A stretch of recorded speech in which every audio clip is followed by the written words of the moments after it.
तो ninth question पे अब जो आप लोग एट्थ हमने कर लिया। एट्थ और टेंथ दोनों डिस्टेंस वाले हैं। टेंथ आप कर सकते हो और इलेवेंथ आप ट्राई कर सकते हो। नाइन्थ में आपको कराता हूँ। टेंथ और इलेवेंथ में कोई डाउट है तो हम ले लेंगे। नाइन्थ क्वेश्चन स्पेशल है काफी, क्योंकि ये डायरेक्ट नहीं हो सकता। इसमें एक टैप एक टैंक को फिल कर रहा है, कुछ टाइम लेता है। दूसरा टैप उसी टैंक को फिल अगर करे, उसी खाली टैंक को ये मत बोलना बेकार की बात कि अब तो टैंक भर गया, उसको क्यों मिल रहा है। मान लो एक छोटे टैप से अपने टैंक को फिल किया, उस टैप ने कुछ टाइम लिया, फिर हमने टैंक खाली कर दिया, तो यूज हो गया। थोड़े दिन बाद हमने बड़े टैप से उस टैंक को फिल किया क्योंकि वो खाली हो चुका है। ठीक है, तो बड़े टैप ने उतना ही पानी भरने में कुछ अलग टाइम लिया, इसलिए बड़ा टैप कम टाइम लेगा। फिर हमने उस टैंक को भी खाली कर दिया, यूज कर लिया पानी को। अब वो टैंक फिर खाली हो गया, और अब हम क्या कर रहे हैं, दोनों टैप्स को यूज करके एक साथ उस टैंक को फिल कर रहे हैं। तो डेफिनेटली टाइम कुछ और लगना चाहिए, तो ये अलग अलग टाइम्स लगने चाहिए। Before you start forming any kind of equation here, you have to understand a very important thing. अगर सपोज करो कि मम्मा किचन में काम करने के लिए एक चीज करती हैं और उस काम में वो सपोज 30 मिनट्स लेती है, लेकिन वही पीस ऑफ वर्क अगर तुम करने लगोगे तो तुम सपोज करो 50 मिनट्स लोगे। तो जब तुम और मम्मा एक साथ काम करोगे तो क्या 30 + 50 80 मिनट्स लगेंगे? नहीं, साथ काम करने में तो कम समय लगेगा। तो 30 से थोड़ा सा ज्यादा और 50 से थोड़ा सा कम टाइम लगेगा। ऐसा भी हो सकता है। समझ आया? और ऐसा भी तो हो सकता है, बाकी अगर ये तो 30 से ज्यादा 50 से कम तो तब हो जब तुम थोड़ी सी न्यूसेंस क्रिएट कर लोगे। दोनों एक साथ काम करोगे तो मम्मा का काम 30 मिनट से पहले भी तो हो सकता है ना। बढ़ने के ज्यादा चांसेस है। ठीक है, तंग मत करियो, तो काम कम टाइम में हो जाएगा। तो मतलब जब दो लोग एक साथ काम करते हैं तो समय कम लगता है। तो क्या मैं दोनों के समय को ऐड कर सकता हूं? नहीं, ऐड नहीं कर सकते हम। और डायरेक्टली हम ये भी नहीं कह सकते कि टाइम सब्ट्रैक्ट हो जाएगा। उस हिसाब से तो अगर दोनों लोगों को 30 मिनट्स लगते होते और साथ काम करते तो 30 - 30 0 मिनट में काम थोड़ी हो जाता। कुछ तो टाइम लगेगा ना। तो हम डायरेक्टली ऐसे नहीं कर सकते। जानते हैं क्यों? क्योंकि अगर सपोज करो कि 8 बजे आप लोगों ने काम स्टार्ट किया, ठीक है, तो 8 बज के मान लो 20 मिनट में आपका काम खत्म हो गया, तो वही 20 मिनट जो है वो कॉमन है। आपने भी तो 8 बजे से 8:20 पे काम किया और मम्मा ने भी तो उसी 8 बजे से 8:20 पे काम किया ना। दोनों ने अलग अलग टाइम पे थोड़ी काम किया। ऐसे थोड़ी कि एक के बाद एक किया, एक साथ किया ना। तो जब आप एक कॉमन टाइम शेयर कर रहे हो तो क्या आप टाइम को ऐड करोगे या सब्ट्रैक्ट करोगे? नहीं। तो एग्जैक्टली ऐसी क्या चीज है जिसको आप ऐड या सब्ट्रैक्ट कर सकते हो? मेरी बात सुनना बहुत ध्यान से। तो सपोज करो कि किसकी बात करें, बताओ, सुहानी की बात कर लें। सुहानी ने टाइम लिया T1 एक काम को करने में। ठीक है, कितने काम को करने में? 1 पीस ऑफ वर्क कंप्लीट करने में। तो 1 घंटे में सुहानी ने कितना काम किया होगा? 1/T1। यूनिटरी मेथड है भाई, कि अगर T1 आवर्स में वो एक काम कंप्लीट करती है तो 1 आवर में कितना काम कंप्लीट करेगी, कितना पोर्शन कंप्लीट करेगी? 1/T1। सिमिलरली सुहानी की मम्मा ने T2 टाइम में उसी एक काम को कंप्लीट कर दिया। मम्मा तो सुपर मॉम होती हैं, सुपर वुमेन होती हैं, उनको इतनी देर थोड़ी लगेगी जितनी उसको लग रही है। तो मम्मा ने T2 टाइम में एक पीस ऑफ वर्क यानी वही पीस ऑफ वर्क कंप्लीट कर लिया। तो मम्मा ने 1 आवर में कितना काम किया होगा? 1/T2।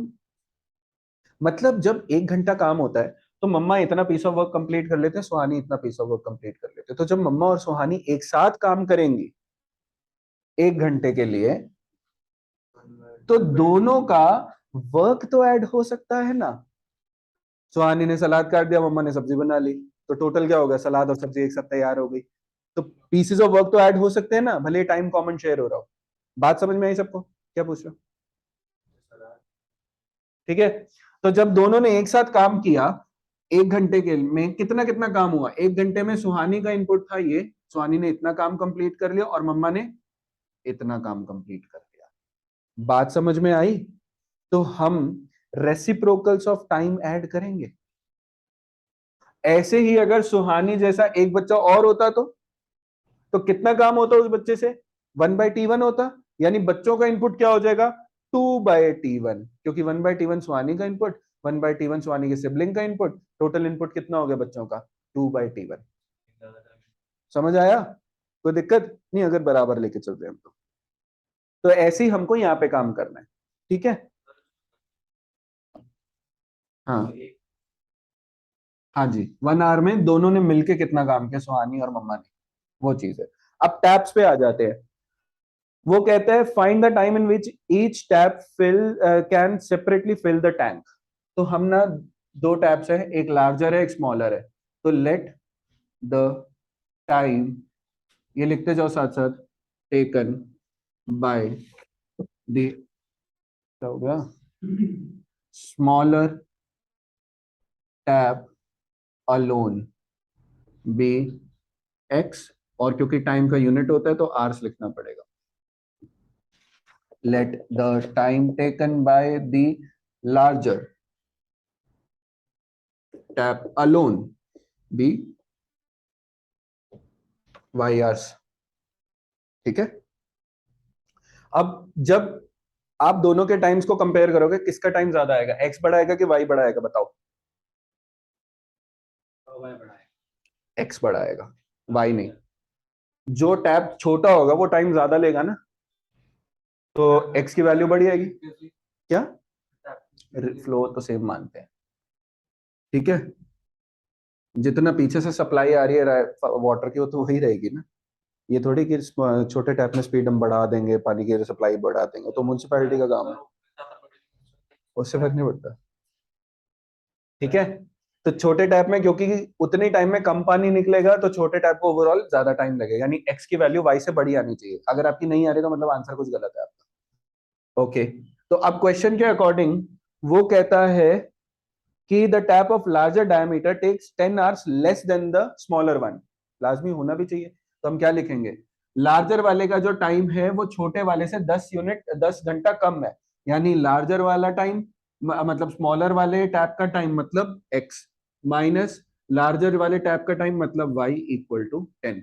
हमने अभी डिसाइड किया था कि x की वैल्यू y से बड़ी आएगी, तो x को पहले लिखेंगे, तो x माइनस वाई कितना आ गया, 10। तो यहां से आप x को कितना बोल सकते हो, y उधर जाके प्लस हो जाएगा, तो y plus 10, let this be equation number 1, ठीक है? उसके बाद वो कहता है कि जब ये दोनों साथ में टैंक फिल करते हैं तो कितना टाइम लेते हैं, 9 3/8 आवर्स।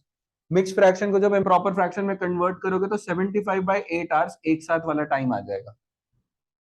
तो मतलब टुगेदर के केस में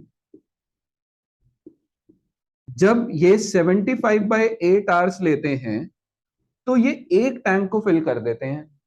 तो 1 आवर में, यानी टुगेदर 1 आवर में ये कितना पोर्शन ऑफ टैंक फिल कर देंगे, 1 divided by 75/8, which will come out to be what, 8/75। तो इतना पोर्शन ऑफ टैंक को फिल कर देंगे 1 घंटे के अंदर। अब इस 1 घंटे के अंदर क्योंकि दोनों ने साथ काम किया है, तो दोनों के इनपुट ऑफ वर्क को तो ऐड कर सकते हैं ना। तो क्या लिखेंगे हम ये बोलेंगे कि छोटे वाले का इनपुट क्या था, 1/x। पता है ना अब क्यों 1/x किया हमने, अगर x आवर्स में उसने एक टैंक को फिल किया तो 1 आवर में कितना टैंक फिल किया, 1/x। तो 1/x कॉन्ट्रीब्यूशन आया छोटे टैप का, प्लस 1/y कॉन्ट्रीब्यूशन आया बड़े टैप का, इक्वल टू टोटल कॉन्ट्रीब्यूशन कितना था इनका, 8/75। लॉजिक समझ में आया सबको? रट्टे मत लगा लीजिएगा।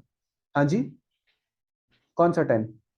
वो तो बाद में लेके आएंगे ना, अभी तो मैं इन दोनों के इंडिविजुअल अपने नाम इनके ले रहा हूं। तो क्या बना, 8/75। हाँ जी बच्चों, लॉजिक समझ में आया सब लोगों को कि क्यों किया हमने ये? रट्टा मत लगाना प्लीज भगवान के लिए। बेटा क्वेश्चन में कह रहा है कि छोटे टैप का जो टाइम है और जो बड़े टैप का टाइम है उसमें 10 घंटे का डिफरेंस है, तो बड़े वाला टैप को तो कम टाइम लगेगा ना, इसलिए माइनस के बाद उसको लिखा है भाई। स्मॉलर को टाइम, बाबा स्मॉलर वाले टैप को ज्यादा टाइम लगेगा ना, वो तो धीरे, पानी धीरे धीरे फिल करेगा, वो बड़े वाला टैप ज्यादा कम टाइम में फिल करेगा, समझा? ओके भाई। इसके बाद मैं यहां से क्या कह सकता हूं, 1/x, sorry 1/y+10 plus 1/y equal to 8/75। ये आया कहां से, फ्रॉम इक्वेशन नंबर 1। समझे बात? अब वेरिएबल y आ गया, कहानी आप जानते हो क्या करना है। यहाँ पे दो वेरिएबल से मुझे एक वेरिएबल चाहिए था, इसलिए मैंने यहाँ से इक्वेशन से x की वैल्यू उठा के इधर प्लेस कर दी। क्या करेंगे पहले, 8/75 को ट्रांसफर करेंगे, उसके बाद एलसीएम लेके क्वाड्रेटिक इक्वेशन फॉर्म करेंगे। तो इधर we will solve it using middle term splitting और क्वाड्रेटिक फॉर्मूला। जो बच्चे क्वाड्रेटिक फॉर्मूला से करेंगे, एक बात ध्यान रखना, जब डिस्क्रिमिनेंट निकालने के लिए वो minus b plus minus root d वाला फॉर्मूला लगाते हो ना, अपॉन 2a लिखते हो, इक्वल टू पे यहाँ पे x मत लिख देना, क्योंकि इक्वेशन जो आएगी तुम्हारी y में आएगी, तो यहाँ पे y लिखना, समझे?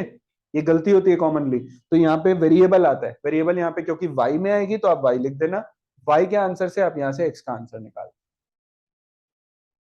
अगर यहाँ कुछ नहीं लिखा तो फॉर्मूला के डेफिनेटली मार्क्स कटेंगे, आपका वो गलत मान लिया जाएगा।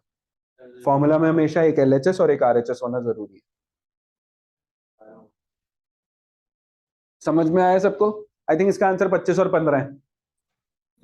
ठीक है, अब देखो y तुम्हारा कम आना चाहिए ना, क्योंकि लार्जर टैप को कम टाइम लगेगा, तो y 15 आएगा तुम्हारा, y 15 आएगा तो x कितना आएगा ऑटोमेटिकली 25, ज्यादा नहीं।